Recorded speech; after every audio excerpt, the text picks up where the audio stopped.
Yeah, I just had to call because I feel like it's just an echo chamber today. Everybody is agreeing with you. Well, they're not, though, are they? Sexist. Yeah, pardon? They're not, though, are they? Well, a little bit. Everybody's sexist. No, we're ignorant. And and by the way, we voted Brexit.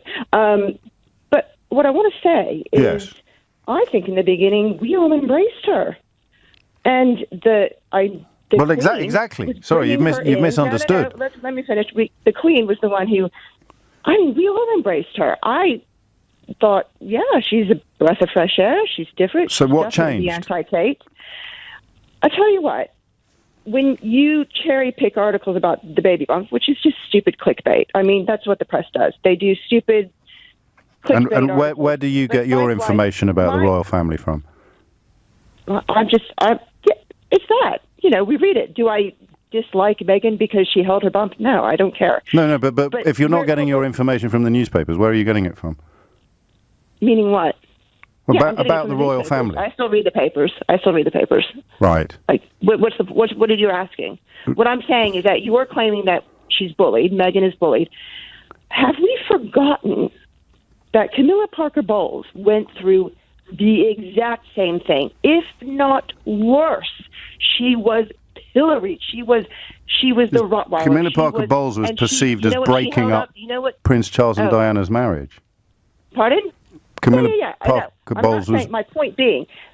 So if I said, why have people taken against Camilla Parker Bowles? She was the most bullied woman, and we're forgetting that. The press does this. We're not forgetting that, because if I said, why is everybody being so mean? Crikey. We must be racist because we don't like her. No, if everybody said, why is everybody being mean to Camilla Parker Bowles, and you rang up and said, well, she was Prince Charles's mistress, she's the reason why we have our first ever divorced monarch. I'd go, that's a good reason. That's a good reason. So now I say about Meghan Markle. You're saying that she's been bullied disproportionately than anybody else because she's a woman and we're afraid of. So why do you think she has then? Well, to be honest with you, I don't think she has. The reason, I'll tell you what turned me against, what really put a bad taste in my mouth was the documentary. One, for months they have been building up this website. This has been very, very premeditated. How do you know? I think it's the indignity. How do you know they've been building up this website? These things don't come out. No, but where do you get that information from? It sounds to me like you're cherry picking newspaper articles. Because I'm clever, and you don't build these things out of thin air. They take months and months of planning. Okay, so you didn't hear about it. I don't need a paper to tell me that. Oh, okay. How do you know it even exists? I don't need you to tell me that. How do you know it even exists? Because you're clever, but didn't you ring in to tell me that there was something wrong about echo chambers painting other people as not being clever? No, the point being. No, you did. I was here. Yes. Right. So you get all your information from newspapers and you're clever, but you don't like echo chambers. So here's the question. Why did you turn against... echo chambers. I think why did you turn against Meghan Markle? All of your callers have been agreeing with you, yes. No, all of my callers have made sense until now. So why did you turn against Meghan Markle? What I'm turning against actually is you, because you are the one who will. Yes, but I'm not interested in me. Everybody is racist or we're sexist. No. Why do you not like her then? Why does she leave a nasty taste in your mouth, January? Well, it's actually even not her, it's him. No, we're talking about her. You said the moment she left a nasty taste in my mouth. Family. Yes. And the fact is, when you do so you're going to pretend you didn't just say that. You do a documentary in Africa, for instance. Yes. And you're in probably the poorest country in the world, one of the poorest countries in the world. Yes. And they're doing fantastic things.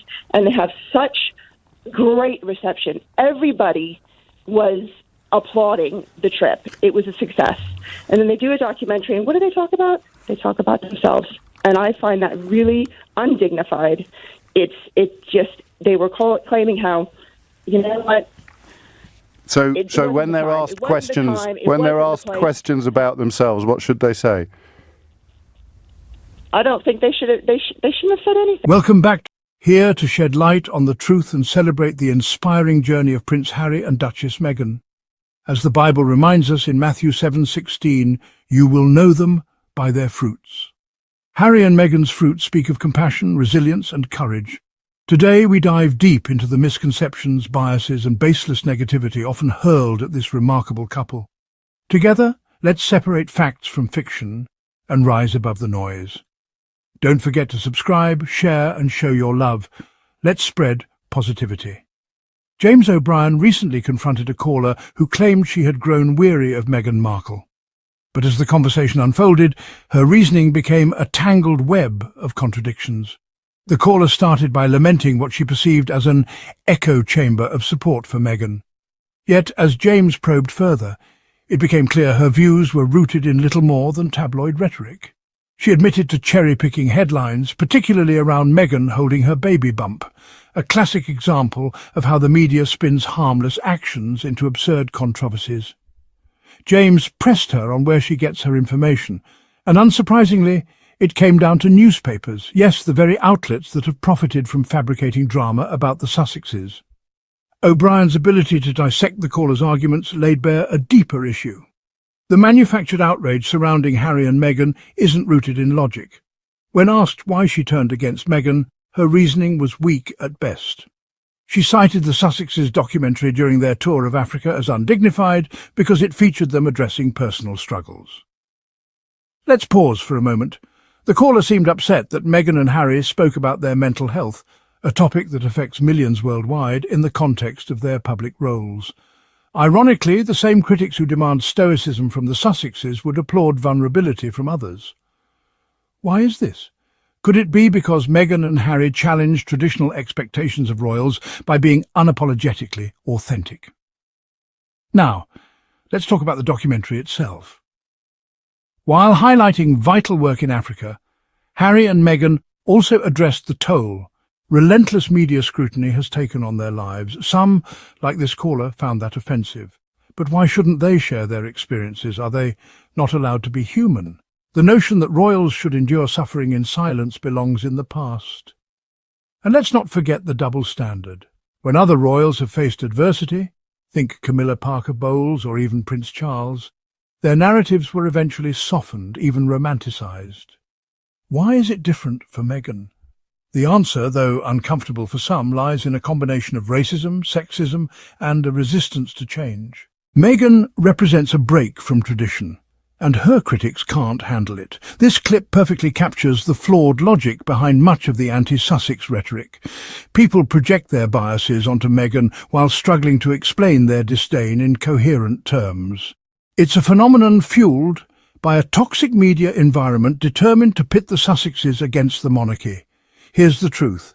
Meghan and Harry are trailblazers. They've redefined what it means to be modern royals by prioritizing mental health, community service and authenticity. Critics like James O'Brien's caller are clinging to outdated notions of what royals should be, silent, unfeeling symbols of tradition. But the world has moved on, and so have the Sussexes. To those who claim Meghan is undignified or Harry is whining, I ask, where is this energy for the other royals who've shared their struggles? If you're honest with yourself, the issue isn't what Meghan and Harry are doing, it's who they are. Meghan, as a biracial woman, and Harry, as a royal who dared to prioritise his family's well-being, represent a shift that some find threatening. As we wrap up this enlightening episode of the Sussexes Chronicles, let's reflect on the powerful words of Galatians 6:9. Let us not become weary in doing good, for at the proper time we will reap a harvest if we do not give up. This verse perfectly embodies the journey of Prince Harry and Duchess Meghan, a journey of resilience, courage, and unwavering commitment to doing what's right, even in the face of relentless adversity. Harry and Meghan's story teaches us the importance of staying true to our values, of rising above negativity, and of using our voices to stand for justice and compassion. They are living proof that love conquers all, and that no amount of noise can drown out the truth when you stand firm in it. To all our beloved subscribers and viewers, I want to thank you from the bottom of my heart for your incredible support. Your likes, shares and comments not only uplift this channel, but also help amplify the message of love and positivity that Harry and Meghan stand for. If this episode touched your heart or made you think differently, I encourage you to share it with others. Let's keep the conversation going. For those of you who feel inspired to go the extra mile, you can support us directly through Super Thanks. Every contribution helps us continue this mission of truth and celebration of Harry and Meghan's legacy. And finally, remember this: the media may try to dim their light, but Harry and Meghan's radiance shines far beyond the shadows cast by critics. Together, we can ensure that their message of hope, kindness and courage reaches the hearts of many. Stay blessed, stay inspired, and I'll see you in the next episode of the Sussexes Chronicles. Let's keep shining together.